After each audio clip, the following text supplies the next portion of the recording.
தற்போது வாரணாசியில் இருக்கக்கூடிய நம்முடைய சிறப்பு செய்தியாளர் ரகுவரன் வாரணாசியுடைய வாக்குப்பதிவு நிலவரத்தை களத்திலிருந்து வழங்குகிறார். ரகுவரன், தற்போது இந்த தேர்தல் அப்படின்றது 7 கட்டமா நிறைவடைந்திருக்கு. வாரணாசி பிரதமர் நரேந்திர மோடியோட தொகுதி. எத்தனை சதவீதம் வாக்குப்பதிவு ஆயிருக்கு? அங்க இருக்கக்கூடிய நிலவரம் எப்படி இருக்கு?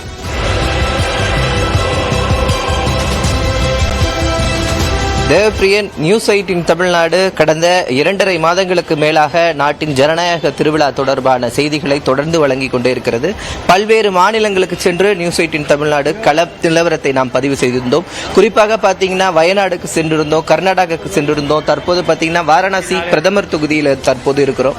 இந்த தொகுதியில் தற்போது இந்த வாக்கு பதிவானது நிறைவடையக்கூடிய சூழ்நிலையில் இருக்கக்கூடியதான் நம்மளால பார்க்க முடிகிறது. கிட்டத்தட்ட 543 தொகுதிகளுக்காக நாடாளுமன்ற தொகுதிகளுக்கு தேர்தல் நடைபெற்றது 7 கட்டங்களாக. கடைசி கட்ட தேர்தல் இன்று மாலையோடு இன்னும் சிறிது நேரத்தில் முடிவடையப்படுகிறது.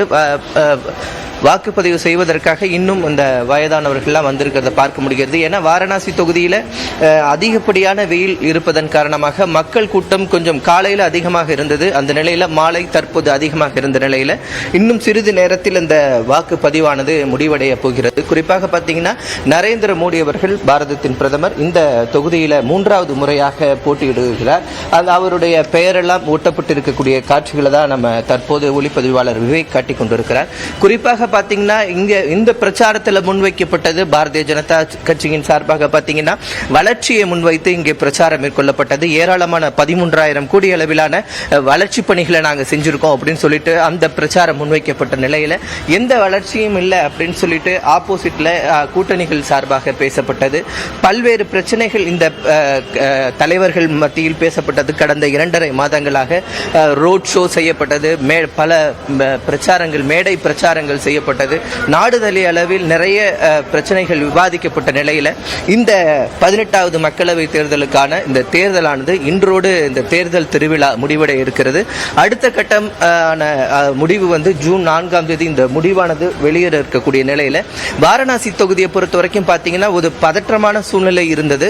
குறிப்பாக பார்த்தீங்கன்னா அதிகப்படியான போலீசார் குவிக்கப்பட்டிருந்தாங்க ஒவ்வொரு வாக்குச்சாவடியிலையும்.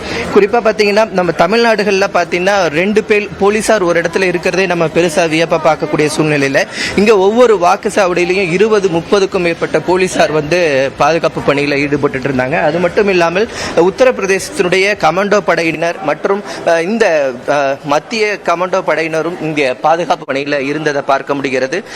கிட்டத்தட்ட பார்த்தீங்கன்னா அனைத்து வாக்குச்சாவடிகளும் தற்போது விரிச்சோடி இருக்கக்கூடிய சூழ்நிலையில் பார்க்க முடிகிறது. நீண்ட வரிசையில் மக்கள் எல்லாம் காத்தில்லாம, ஏன்னா 5 மணியோட முடியக்கூடிய சூழ்நிலை மக்கள் காத்திருந்தாதான் அந்த டோக்கன் கொடுத்து அந்த வாக்குப்பதிவு வந்து தொடரக்கூடிய சூழ்நிலையில தற்போது பாத்தீங்கன்னா நிறைய வாக்குச்சாவடிகள்ல மக்கள் இல்லாமல் விரிச்சோடி இருப்பதையே பிரதானமாக பார்க்க முடிகிறது. தற்போது வரை இந்த வாரணாசி தொகுதியில் பாத்தீங்கன்னா கிட்டத்தட்ட 40% மேல் இந்த வாக்குப்பதிவானது நடந்திருக்கிறது.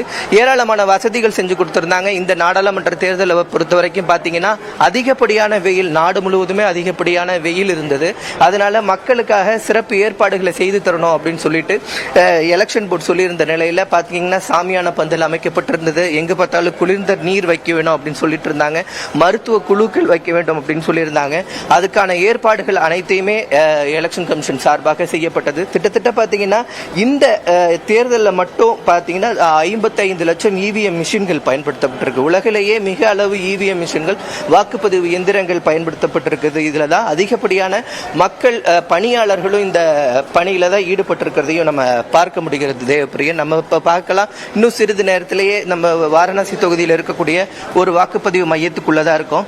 பாத்தீங்கன்னா வாக்காளர்கள் யாருமே இல்லாத நிலையில இந்த வாக்குப்பதிவை முடிக்கக்கூடிய சூழல் நம்ம இங்க இருக்கிறத நம்ம தற்போது பார்க்க முடிகிறது. தேவப்பிரியன், மக்கள் வாக்களிக்க ஆர்வமாக இந்தியா முழுமைக்கும் ஏறக்குறைய சராசரியாக இப்போது வரைக்கும் 66% வாக்குப்பதிவு அப்படின்றது போலா இருக்கு. அப்படி இருக்கும்போது வாரணாசி பிரதமர் நரேந்திர மோடி போட்டியிடக்கூடிய இந்த தொகுதியில் வாக்குப்பதிவு எந்த அளவுக்கு நடந்துட்டு இருக்கு அப்படின்ற கள தகவலை விரிவாக எங்களோட பயந்துகிட்டீங்க. உங்களுடைய தகவலுக்கு நன்றி.